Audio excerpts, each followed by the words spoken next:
What's the real story behind this most recent revolution in Egypt? Looking at it on the surface from the viewpoint being handed to us by the mainstream media, it's hard to make out a clear picture, especially since much of the information that we're being given seems contradictory. There's some key evidence that's being obscured by the official line. Once you see that evidence and connect the dots, it all makes perfect sense. And that's what we're going to do in this video. Now, the variable that must be looked at first and foremost if you want to understand the events unfolding in Egypt is the geopolitical importance of the region, especially in relation to oil. Egypt is the home of both the Suez Canal and the Sumed Petroleum Pipeline. 7.5% of world sea trade passes through the Suez Canal. About 20% of this traffic is oil tankers, and 6% is natural gas. The Sumed Pipeline carries approximately 2.4 million barrels of oil a day. As of 1955, 2/3 of Europe's oil passed through Egypt. More recent figures are not readily available, but they may in fact be higher. The Suez Canal and the Sumed Pipeline are listed as World Oil Transit Choke Points on the U.S. Energy and Information Administration website, EIA.gov. The Strait of Hormuz, which is controlled by Iran, is also listed. Make a mental note of that because it's a very important variable in this equation. Collectively, the Suez Canal and the Sumed Pipeline are the only two direct routes for transporting crude oil from the Red Sea to the Mediterranean. If ships were unable to navigate through the Suez Canal, or if the Sumed Pipeline were closed, oil tankers would have to be diverted around the southern tip of Africa, the Cape of Good Hope, adding approximately 6,000 miles to transit, increasing both cost and shipping time dramatically. According to the International Energy Agency, shipping around Africa would add 15 days of transit to Europe and 8 to 10 days to the United States. This would translate directly into higher oil prices. This was demonstrated clearly as oil prices rose above $100 a barrel in July due to fears that unrest in Egypt would interrupt supply. Whoever controls Egypt controls these choke points. And because of this, the country has been the subject of numerous power games and intrigues over the past century. One of the most notable of which was the Suez Crisis of 1956, in which France, Britain, and Israel initiated a war with Egypt after Egypt nationalized its canal. This crisis, also known as the tripartite aggression, started when the Israelis invaded Egypt's Sinai Peninsula, forcing Egypt to defend itself. The English and the French then declared the resultant fighting a threat to the canal, so they entered the war on Israel's side. This strategy, which came to be called the Protocole de Sèvres, had been pre-planned and agreed upon in discussions between the three countries and France earlier that year. We're taught in schools that the age of colonialism ended sometime in the early 1900s, but this really isn't true. Colonialism is still very much alive and well. It's just taken a new form. What we have today is covert colonialism. The United States and its allies have become very adept at toppling governments that are not cooperative and installing puppets to do their bidding. The first documented example of this was the US and British-backed coup of 1953, which removed the democratically elected Prime Minister Mohammad Mossadegh from power in Iran after he nationalized Iran's oil fields and installed the Shah in his place. The Shah, of course, promptly let the US and British oil companies back in. Just one little problem. The Shah was a dictator, and he was very unpopular.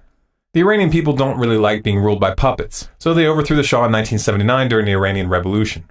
The government that replaced him has this crazy idea that Iranians should run Iran, and that the US should mind its own business. Of course, for Washington, this is unacceptable, especially since approximately 20% of the world's oil passes through the Strait of Hormuz, and Iran itself is sitting on the world's third largest oil reserves. The United States has been trying to find a way to get a regime change in Iran for some time now. For many years, the focus has been on building up a trumped-up case against Iran's nuclear energy program, claiming that they're working on building a bomb. This hasn't gotten much traction internationally or domestically, largely due to the fact that the US government no longer has any credibility on these types of issues. You can only cry wolf about weapons of mass destruction so many times before people start to roll their eyes. Furthermore, both the CIA and Mossad have come forward stating that Iran hasn't even made the decision to build a nuclear weapon, much less start. So Washington was forced to take a more indirect route to get to Iran, and that indirect route is through Syria.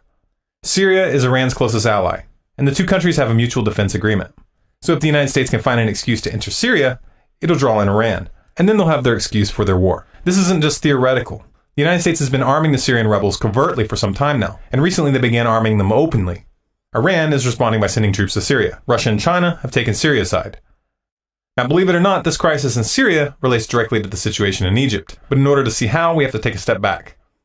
Hosni Mubarak, former president of Egypt, was widely viewed as an American puppet. He had assisted the US in the Gulf War of 1991, and in return, America, the Arab states of the Persian Gulf, and Europe forgave Egypt about $20 billion of debt. This perception that Mubarak's regime was under American control was reinforced by the fact that while he was in power, Egypt was the second largest recipient of US foreign aid, Israel being the largest recipient, of course.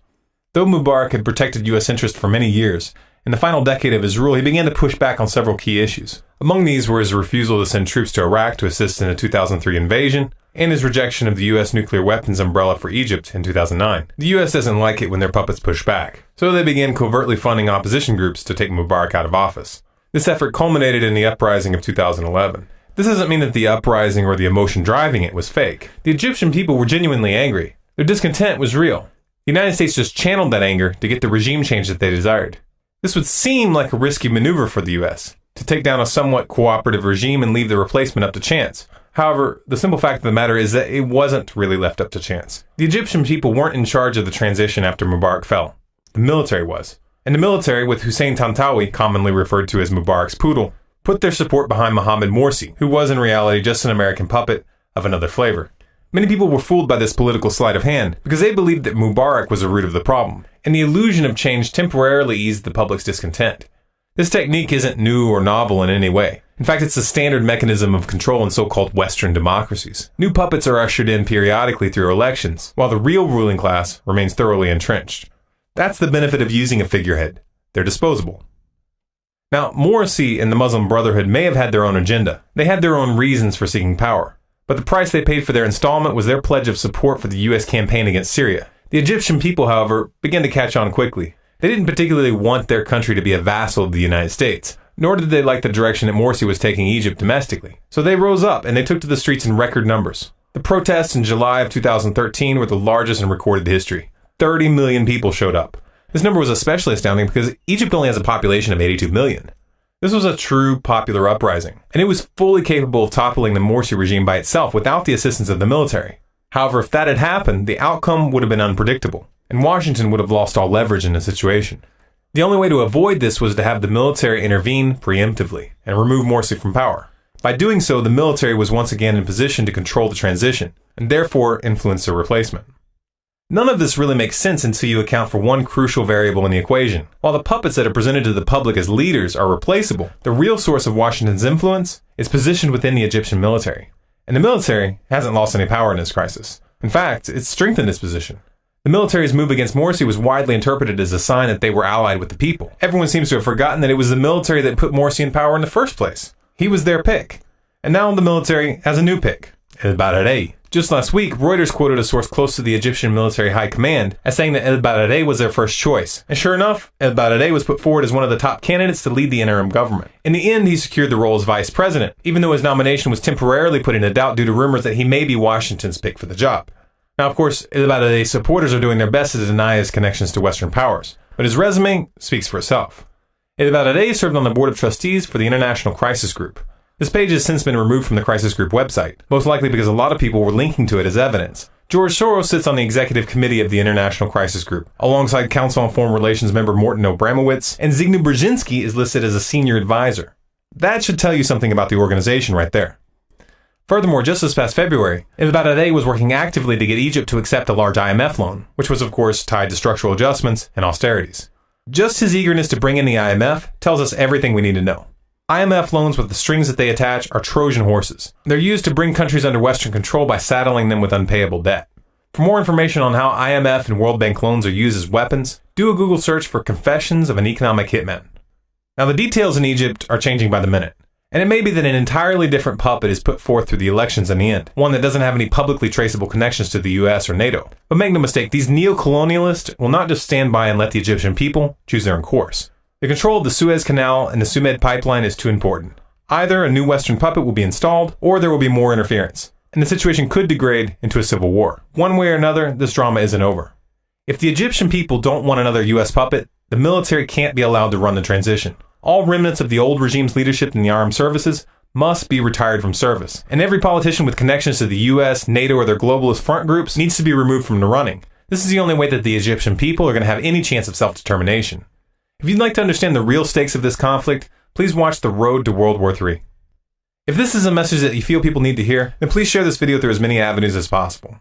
Post it on Facebook, on Twitter, on your blog, send it to your friends via email. Feel free to download it, put it on disk, translate it, hand it out to people. If you do make a translation, please post it as a video response so that it's easier for people to find. If you'd like more videos like this, subscribe to Storm Clouds Gathering on YouTube.